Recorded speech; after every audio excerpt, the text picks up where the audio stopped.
लखीमपुर कांड के आरोपी आशीष मिश्रा की वीडियो कॉन्फ्रेंसिंग के जरिए सुनवाई हुई। काउंटर एफिडेविट दाखिल करने के लिए 10 मई की तारीख तय हुई। हरिद्वार के मनसा देवी मंदिर से जुड़ी ये खबर। श्रद्धालु से ट्रस्ट के नाम पर लिया जा रहा चंदा। मंदिर की रसीद पर निरंजनी अखाड़े के सचिव रविंद्रपुरी की फोटो। रुड़की में लक्सर एसडीएम की गाड़ी को डंपर ने मारी टक्कर। एसडीएम के ड्राइवर की मौके पर मौत। एसडीएम संगीता कनौजिया गंभीर रूप से जख्मी। सोलानी नदी पुल के पास हादसा हुआ। बलिया पेपर लीक मामले में गिरफ्तार पत्रकार अजीत ओझा, दिग्विजय सिंह, मनोज गुप्ता को किया गया रिहा। कोर्ट से जमानत के बाद आजमगढ़ जेल से रिहा हुए तीनों पत्रकार। फतेहपुर में शराब माफिया के आलीशान मकान को जिला प्रशासन ने बुलडोजर चलाकर किया ध्वस्त। जिले में अवैध जमीनों पर कब्जा कर आलीशान मकान बनाने वालों में हड़कंप। चारधाम यात्रा के लिए सरकार का बड़ा फैसला। चारधाम यात्रा मार्ग पर यात्रियों को रेस्टोरेंट्स में नहीं देना होगा सर्विस चार्ज। यात्रा मार्गों पर मीट की दुकानों को बंद रखने या दुकानों में मीट ढककर बेचने के निर्देश।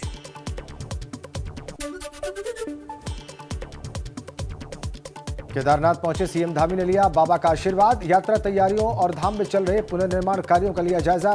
पुनर्निर्माण कार्यों में जुटे मजदूरों के साथ फोटो भी खिंचवाई। यूपी में बिजली की दरों में 70 पैसे प्रति यूनिट की हो सकती है बढ़ोतरी। बिजली घरों के लिए विदेशी कोयले की खरीद की वजह से बढ़ सकती है बिजली दरें।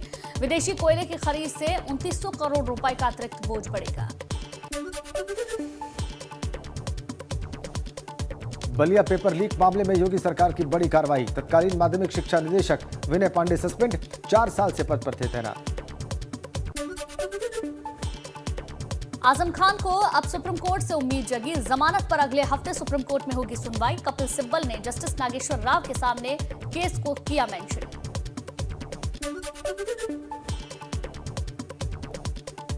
बिजली कटौती को लेकर देहरादून में महिला कांग्रेस कार्यकर्ताओं का प्रदर्शन। प्रदेश में बिजली की कटौती को लेकर हंगामा। शहरी और ग्रामीण क्षेत्रों में कई घंटे तक गुल रहती है बत्ती। अलविदा की नमाज के लिए यूपी पुलिस की पुख्ता तैयारियां। प्रदेश में 125 जगहों से हटवाए गए लाउडस्पीकर। 17,000 जगहों पर लोगों ने कम की लाउडस्पीकर की आवाज।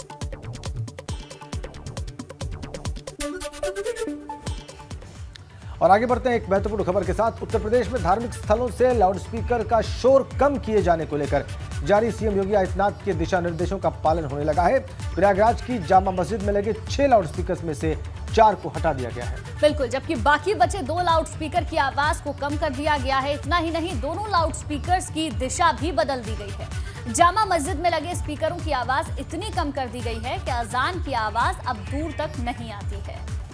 आदेश का पालन हो रहा है मुख्यमंत्री के, और लाउडस्पीकर के साथ ये पहल की गई है। जामा मस्जिद पर लगे 6 में से 4 लाउडस्पीकर हटा दिए गए हैं और 2 की दिशा को भी बदल दिया गया है और आवाज को भी कम कर दिया गया है। तो स्वतः स्फूर्त यहां पर एक्शन। प्रयागराज की जामा मस्जिद के लाउडस्पीकर कम किए गए हैं और आवाज भी कम की गई है, और ये सब मुख्यमंत्री के दिशा निर्देश के बाद। वक्त हम मौजूद हैं संगम नगरी प्रयागराज शहर की जामा मस्जिद के बाहर। शहर के चौक इलाके में जामा मस्जिद स्थित है। कल तक यहाँ मस्जिद की छत पर 6 लाउडस्पीकर लगा करते थे, लेकिन मुख्यमंत्री योगी आदित्यनाथ की अपील, उनके निर्देश के बाद यहाँ की मस्जिद इंतजामिया कमेटी ने 4 स्पीकर को हटा दिया है। मस्जिद में अब सिर्फ 2 स्पीकर ही बचे हुए हैं। इन दोनों स्पीकरों का वॉल्यूम भी काफ़ी कम कर दिया गया है। इसके साथ साथ इनकी दिशा भी बदल दी गई है और जो मस्जिद कमेटी से जुड़े हुए लोग हैं उनका साफ तौर पर कहना है कि वो किसी सरकारी कार्रवाई का इंतजार उन्होंने नहीं किया, बल्कि खुद ही पहल की और सरकार की तरफ से, मुख्यमंत्री की तरफ से जो भी दिशा निर्देश आएंगे वो उसका पालन इसी तरह से करते रहेंगे। लोगों की सेहत का ध्यान रखेंगे, आपसी सौहार्द का ध्यान रखते रहेंगे। प्रयागराज की ऐतिहासिक चौक जामा मस्जिद है, जहां पर जो है 6 लाउड स्पीकर थे। आज उसको 4 उतार लिए गए, 2 लाउड स्पीकर, उसका भी साउंड जो है बहुत कम कर दिया गया है। अब मुख्यमंत्री योगी आदित्यनाथ जी का जो आदेश आया उसको लेकर इलाहाबाद के जामा मस्जिद के ज़िम्मेदार जो है उन्होंने उसको फॉलो किया, उसको माना और संविधान जो भी हमारा कानून कहता है, जो भी हमारी सरकार कहती है, हम उसको मानते हैं और उसको फॉलो करते हैं। और तमाम शहर की और भी तमाम मस्जिद में जहाँ पे भी स्पीकर ज़्यादा लगे हुए तो वहाँ पे उतार लिया गया और साउंड को बहुत कम कर लिया गया ताकि लोगों को दिक्कत ना हो। तो देखा आपने, प्रयागराज में जामा मस्जिद इंतजामिया कमेटी ने खुद ही ये पहल की। 6 लाउड स्पीकर वहां पर लगे थे, 4 हटा दिए गए और जो बाकी 2 हैं उनकी दिशा भी बदली गई और उनकी आवाज भी कम कर दी गई। बिल्कुल, और ये सब मुख्यमंत्री के निर्देश के बाद हुआ है। जिस तरीके से लाउड स्पीकर को लेकर, हनुमान चालीसा को लेकर, अजान को लेकर बवाल हो रहा था, उसके बाद मुख्यमंत्री की ओर से निर्देश दिए गए और अब उसका पालन भी हो रहा है। चलिए अब शुरुआत एक बार फिर से करेंगे खबरें ताबड़तोड़ की। बसपा नेता याकूब कुरैशी की तलाश में दबिश जारी। मेरठ के भावनपुर में नदीम मेवाती के घर पुलिस का छापा। याकूब कुरैशी के आने की सूचना पर छापेमारी। भावनपुर थाने का हिस्ट्री शीटर है नदीम मेवाती। योगी कैबिनेट की बैठक में 9 प्रस्ताव पास। यूपी में एथेनॉल के उत्पादन का प्रस्ताव पास। चीन से आयात होने वाला एथेनॉल का उत्पादन करेगी योगी सरकार। बेसिक शिक्षा विभाग में अंशकालिक अनुदेशक का मानदेय बढ़ाकर 9,000 किया गया। 3 लाख से ज्यादा रसोइयों के मानदेय को बढ़ाकर 2,000 किया गया। पूर्वांचल एक्सप्रेसवे पर टोल टैक्स के प्रस्ताव को मंजूरी मिली।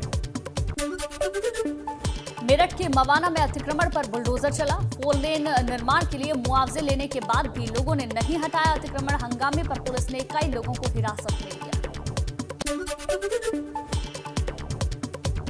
एक्शन में गन्ना विकास और चीनी मिल राज्य मंत्री संजय सिंह गंगवार। पीलीभीत में अधिकारियों के साथ की विकास कार्यों की समीक्षा। गड़बड़ी और लापरवाही मिलने पर केस दर्ज करने की चेतावनी दी। सीएम योगी आदित्यनाथ ने लगाया जनता दरबार। लोगों की सुनी फरियाद, अधिकारियों को समस्या दूर करने के निर्देश दिए। आज से उच्च सदन में दिखेगा भाजपा गठबंधन का दम। नवनिर्वाचित विधान परिषद सदस्यों का आज होगा शपथ ग्रहण। सीएम और दोनों डिप्टी सीएम के अलावा यूपी सरकार के सभी मंत्री भी रहेंगे मौजूद। कानपुर में बार एसोसिएशन का चुनाव जारी। शाम 5 बजे तक वकील करेंगे वोटिंग। पिछले साल नहीं हो पाया था चुनाव। 17 दिसंबर को वकील की हत्या पर हुआ था बवाल। आज से सीबीएसई बोर्ड की 10वीं और 12वीं की परीक्षा शुरू होगी। 10वीं की परीक्षा 24 मई तक और 12वीं की परीक्षा 15 जून 2022 तक चलेगी। इस बार 2 टर्म्स में हो रहे हैं बोर्ड एग्जाम।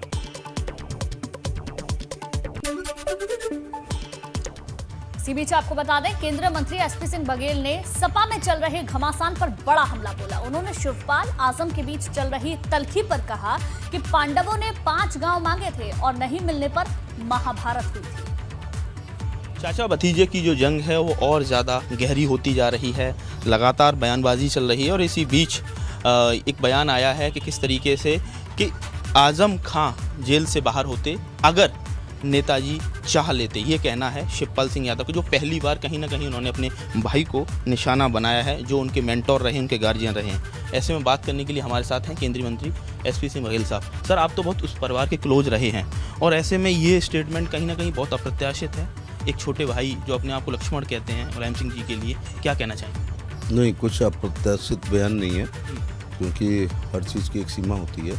मुझे याद आ रहा है कि 2017 में ये एपिसोड शुरू हुआ था जब अखिलेश यादव जी ने अपने पूज्य पिता श्री मुलायम सिंह यादव जी को राष्ट्रीय अध्यक्ष के पद से हटाया। कुछ उनके मित्रों ने वो काम किया जो दुश्मनों ने भी नेताजी के साथ नहीं किया कि उनकी नेम प्लेट को खड़ा एक प्रस्ताव पास करके आनंद फानंद में वो स्वयं राष्ट्रीय अध्यक्ष हो गए। मुलायम सिंह जी ने का एक लंबा सफ़र है। समाजवादी पार्टी, सोशलिस्ट पार्टी, उसके बाद बीकेडी, उसके बाद लोक दल, उसके बाद भारतीय लोक दल, उसके बाद जनता पार्टी, उसके बाद जनता दल, फिर जनता दल बा होते हुए सचपा और सचपा के बाद समाजवादी पार्टी। तो समाजवादी पार्टी का गठन जो 91 में हुआ उसको पानी और खाद शिवपाल यादव ने भी थी। उस समय अखिलेश यादव पढ़ रहे होंगे और कोई योगदान नहीं था। ये बयान कि मुलायम सिंह जी चाहते तो आजम खां जेल से बाहर आते।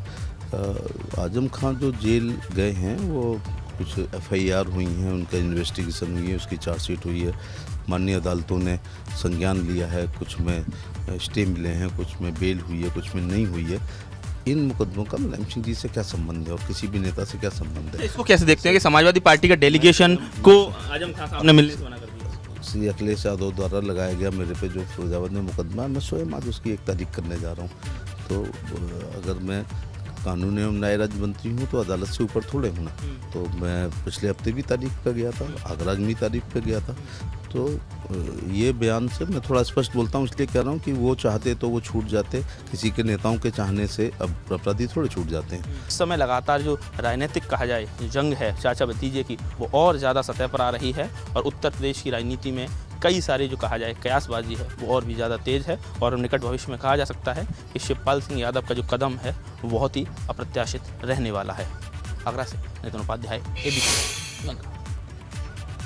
देखा आपने कैसे हमला बोला केंद्रीय मंत्री SP सिंह बघेल ने अखिलेश यादव के ऊपर। चलिए आगे बढ़ते हैं ताबड़तोड़ खबरों के साथ। गौतम बुद्ध नगर में 24 घंटे में कोरोना के 120 नए मामले सामने आए। बीते दिन 18 साल से कम उम्र के 23 बच्चे भी कोरोना की चपेट में आए। देश में पिछले 24 घंटों में कोरोना से मौत के आंकड़ों में बड़ा उछाल। 1399 लोगों की कोरोना से मौत, 2483 नए मामले दर्ज, 1970 कोरोना मरीज ठीक हुए। अब छोटे बच्चों को भी लगेगी कोरोना की वैक्सीन। DCGI ने 6 से 12 साल तक के बच्चों के लिए कोवैक्सीन को मंजूरी दी। और आगे बढ़ेंगे एक बड़ी अपडेट के साथ। भ्रष्टाचार पर CM योगी की नकेल दिखाई दे रही है। मंत्रिपरिषद की बैठक में CM योगी ने निर्देश दिए हैं, मंत्रीगण सुनिश्चित करें कि शासकीय कार्यों में परिवार का हस्तक्षेप न हो, परिवार के किसी सदस्य का हस्तक्षेप न हो, यह मंत्रीगण सुनिश्चित करें, मुख्यमंत्री का निर्देश। आपको बताएं कि लगातार हमने दिखाया है कि कैसे मत्स्य विभाग के मंत्री के पुत्र मीटिंग लेते दिखाई दिए, निरीक्षण करते दिखाई दिए, और अब मुख्यमंत्री का ये निर्देश। फोन लाइन पर है हमारे साथ हमारे संवाददाता शैलेश अरोड़ा। शैलेश, मुख्यमंत्री के निर्देश के बारे में और विस्तार से बताएं। शैलेश, आपको मेरी आवाज मिल रही है? हम शैलेश से बात करेंगे। बिल्कुल जुड़ने की कोशिश करेंगे शैलेश से। बहरहाल मुख्यमंत्री की ओर से ये निर्देश दिए गए हैं। मंत्रिपरिषद की बैठक में CM योगी ने निर्देश दिए हैं कि परिवार का कोई भी हस्तक्षेप नहीं होगा। मंत्री सुनिश्चित करें कि कामों में परिवार का हस्तक्षेप ना हो, काम पूरी ईमानदारी के साथ हो, लेकिन परिवार का हस्तक्षेप किसी भी तरीके से ना हो, इसके निर्देश खुद मुख्यमंत्री की ओर से दिए गए हैं। भ्रष्टाचार पर CM योगी की ओर से नकेल कसने को लेकर आदेश दिए गए हैं। साथ ही साथ एक बात और उन्होंने साफ कर दी है कि इसमें परिवार का हस्तक्षेप नहीं होना चाहिए। बड़ी खबर मंत्रिपरिषद की बैठक में। आज जो मंत्रिपरिषद की बैठक हुई जिसमें सभी मंत्री उपस्थित थे, उसमें मुख्यमंत्री ने ये निर्देश दिए हैं, मंत्रीगण शुचिता बरतें सार्वजनिक जीवन में। भ्रष्टाचार को लेकर सख्त दिखाई दिए मुख्यमंत्री। और ब्यूरो चीफ वीरेश पांडे हमारे फोन लाइन पर जुड़ गए। वीरेश साहब, हम बात कर रहे थे, आज ही आपने सवाल पूछा मंत्री डॉक्टर संजय निषाद से, और फिर आपने बताया कि मुख्यमंत्री कार्यालय की ओर से संज्ञान लिया जा सकता है जो कुछ हुआ है, और अब मुख्यमंत्री की ओर से निर्देश भी आ गया कि परिवार के लोग इन्वॉल्व न हो शासकीय कार्यों में। देखिए, ये एबीपी गंगा की ताकत है, एबीपी गंगा की आवाज है, एबीपी गंगा की अपनी बात कहने का तरीका है। याद करिए, आज 2 कार्यवाही हुई। विनय पांडे जो माध्यमिक शिक्षा के निदेशक हैं, 4 साल से वो जमे हुए थे। जब पेपर लीक आउट वाला मामला हुआ था तो एबीपी गंगा ने सवाल किए थे उनसे और पूछा था कि जो लाखों बच्चों के भविष्य को बर्बाद किया जा रहा है पेपर लीक मामले में, उसमें आप जिम्मेदार हैं या नहीं हैं? उन्होंने कहा कि मैं जिम्मेदार नहीं हूँ। आज वो निलंबित हो गए, उन पर कार्रवाई हो गई और उनको निलंबित कर दिया मुख्यमंत्री ने, माध्यमिक शिक्षा के निदेशक विनय कुमार पांडे को। और संजय निषाद के पुत्र सांसद संत कबीर नगर प्रवीण निषाद जिस तरीके से सचिवालय के बाहर पीलीभीत में अधिकारियों के, मछली विभाग के अधिकारियों के साथ बैठक कर रहे हैं, निरीक्षण कर रहे हैं, वो तस्वीरें जारी होती हैं, खुद वो ट्वीट करते हैं और उस ट्वीट में ऐसे सारे लोग दिखाई पड़ते हैं। और संजय निषाद आज एबीपी गंगा से बातचीत करते हुए बचते नजर आए और बचते नजर आने में भी जब मैंने उनसे सवाल किया, एबीपी गंगा ने सवाल किया कि क्या किस हैसियत से आपके पुत्र संत कबीर नगर। ठीक है वीरेश, लेकिन कुल मिलाकर भ्रष्टाचार पर भी बहुत सख्त दिखाई दिए हैं और मंत्रियों का सार्वजनिक जीवन में शुचितापूर्ण व्यवहार सुनिश्चित करने के भी निर्देश हैं वीरेश। निश्चित रूप से ये जुड़ा हुआ मामला है। एबीपी गंगा ने जब चीजें प्रकाश में लाया तो आज मंत्रिपरिषद की बैठक हुई। मुख्यमंत्री ने निर्देशित किया कि शुचिता पवित्रता का निर्वहन मंत्री जरूर करें। स्वस्थ लोकतंत्र के लिए भारतीय जनता पार्टी की योगी 1 योगी 2 सरकार में इसको बहुत ध्यान रखा जाना चाहिए। योगी 1 में रखा गया, इसको रखेंगे। इसी भावना के अनुरूप सभी मंत्रीगण शपथ लिए हैं और अगले 3 माह की अवधि के भीतर अपने परिवार के सदस्यों की चल अचल संपत्ति की सार्वजनिक घोषणा करें, यानी पारदर्शिता बरतें, लोक प्रतिनिधित्व अधिनियम के प्रावधानों का अक्षरशः पालन करें।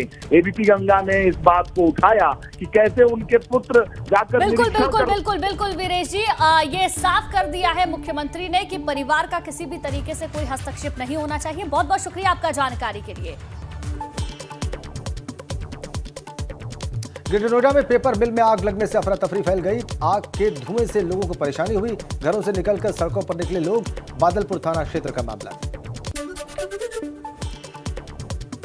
आगरा में फर्नीचर शोरूम में लगी आग। लाखों का फर्नीचर जलकर राख हुआ। फायर ब्रिगेड की गाड़ियां आग बुझाने में जुटी। न्यू आगरा की ये पूरी घटना।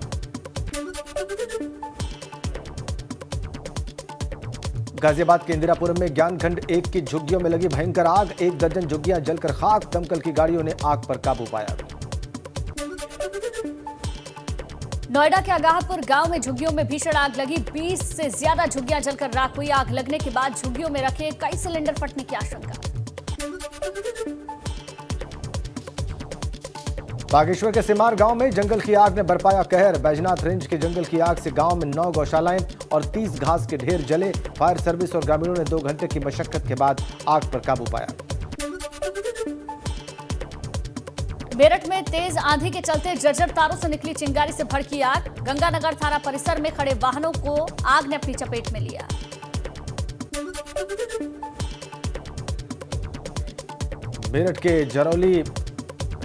अमेठी के जरौली बड़गांव में गेहूं की फसल में लगी आग। किसान की 7 बीघा फसल जलकर खाक। सूचना के बाद मौके पर पहुंची फायर ब्रिगेड की टीम ने बमुश्किल आग बुझाई। कानपुर के अंबेडकर नगर गुजैनी में ट्रांसफार्मर में भड़की आग। धूं-धूं कर जल उठा ट्रांसफार्मर। जानकारी मिलने के बाद भी देरी से पहुंची फायर ब्रिगेड की गाड़ी। ग्रेटर नोएडा में NH91 पर बाइक में लगी भयंकर आग। देखते ही देखते बाइक जलकर खाक। आग लगने की वजह का नहीं चल पाया पता। दादरी के कोट गांव का मामला।